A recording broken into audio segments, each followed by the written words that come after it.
আজ আমরা শিখব খুব সহজ পথে, ময়ূরের মাথা এঁকে ঠোঁটটা দাও সাথে, উপরে দাও ঝুঁটি ছোট্ট সুন্দর ভঙ্গি, মাথার চারপাশে হাসি হাসি রঙি, লম্বা বাঁকা গলা ধীরে ধীরে টানো, শরীরের রেখা ধরে আঁকাটা গোছা।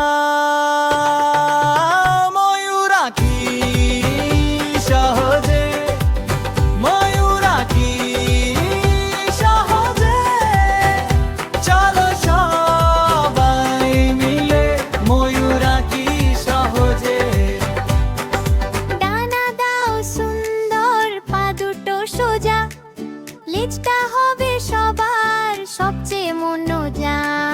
ডানার উপর দাও নকশার ছোট খেল, ছবিটা তখন হবে আরো জীবন্ত মেল। দুইটি লম্বা পা, শেষে নখের টান, তারপর লেজে দাও রঙিন চোখের বান। লেজের ভাঁজে ভাঁজে চোখের মতো দাও, একটু মন দিয়ে এঁকে তুলে নাও আয়া। ময়ূর আঁকি সহজে, সৃষ্টি চারুকলায় শিখি নতুন কৌশল, রং তুলি হাতে নিলে ফুটে ওঠে কল্পনা। তুমিও চেষ্টা কর।